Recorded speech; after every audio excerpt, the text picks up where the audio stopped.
Alhamdulillah wa usalli wa usallim ala man bu'isa rahmatan lil alamin. Nous voilà de retour. C'est la troisième et dernière partie qu'on va aborder. Ici, de quoi il est question? Qu'est-ce qu'on fait comment on immole l'animal? On a déjà parlé du bœuf ou du mouton ou bien du cabri. Quand c'est le chameau, donc on le fait arrêter, on attache sa patte gauche et on perce le cou, tout en disant les mêmes paroles. Que faire de la nourriture? Elle a dit faites-en manger à celui qui s'abstient de demander aux gens bien qu'il ait besoin de cette nourriture-là. Et le mu'tar, c'est un peu comme les étrangers. Et Rasul sallallahu alayhi wa sallam a dit Kulu wa at'imu wa dakhiru, manger et donner à manger et conserver aussi. Donc voilà ce qu'il faut faire de cette nourriture. Qu'en est-il alors du fait de s'associer pour faire l'immolation? On peut s'associer au maximum jusqu'à 7 pour le bœuf et pour le chameau. Donc, pour le bœuf et pour le chameau. Ça, c'est très important. Jusqu'à 7. Pourvu que, qu'on vienne de différentes familles ou de la même famille, pourvu que l'intention soit de faire le sacrifice. Une chose importante qu'on a oubliée parmi les conditions de l'animal, c'est l'âge de l'animal à immoler. L'âge de l'animal à immoler, c'est comme Rasulullah sallallahu alayhi wa sallam nous a dit ça. Elle a dit, c'est rapporté par Abu Daoud.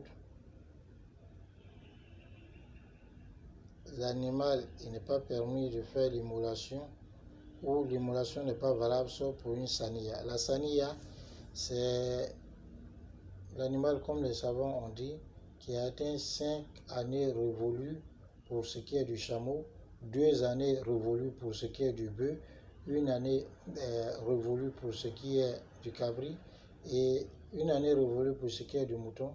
Mais dans le cas du mouton, 6 mois révolus, c'est aussi valable, comme il y a un autre hadith qui nous montre cela. Une autre chose, c'est le sacrifice qu'on fait vis-à-vis, faire le sacrifice, cette immolation pour les morts. En réalité, ici, il y a 3 niveaux. Soit qu'on fasse le sacrifice, alors pour les vivants, mais en même temps, on prend en compte les morts. Cela est permis, comme Rasulullah sallallahu alayhi wa sallam disait, ceci est pour moi et pour les gens de ma famille. Donc, les gens de sa famille englobent les morts et les vivants. Deuxième des choses, c'est le fait que le mort même, dans son testament, ait demandé que ses ayants droit fassent chaque année l'immolation pour lui. Et lorsque la fête arrive, donc ils se doivent, s'ils ont les moyens, de faire cette immolation-là, et ceci est permis. La troisième des catégories d'immolation pour les morts, c'est de faire l'immolation de façon exclusive pour le mort. C'est-à-dire, on achète un mouton, ou bien un bœuf, ou bien un cabri, ou bien un chameau. On dit ça, c'est la fête, on va immoler pour notre mort un tel. Alors que c'est pour lui seul, les vivants ne sont pas pris en compte. Ça, ce n'est pas un acte légiféré. Parce que Rasulullah sallallahu alayhi wa sallam ne l'a jamais fait, alors qu'il y avait la possibilité de le faire. Rasulullah sallallahu alayhi wa sallam a fait 10 ans à Madina et n'a jamais fait. Sa femme Khadija radhiyallahu anha, qui l'aimait très bien, est décédée et ne l'a pas fait pour elle. Ses filles sont décédées, il n'a pas fait cela pour elle. Son oncle Hamza aussi est décédé, il n'a pas fait cela pour lui. On comprend par cela que cela est un acte qui n'est pas légiféré. Donc voilà un peu chers frères et sœurs, un certain nombre d'actes ou bien de règles donc à observer pour ce qui est de l'immolation. Il faut comprendre que si on n'a pas eu notre bête le jour de la fête, le lendemain, si on l'a eu, on peut immoler. Le surlendemain, on peut immoler. Le jour qui suit aussi, on peut immoler juste avant que le soleil ne se couche, car nous accorde la bonne compréhension. Voici un certain nombre de règles qu'il était bon pour nous de rappeler aux uns et aux autres. Pour certains, c'est un rappel, pour d'autres, ils apprennent maintenant.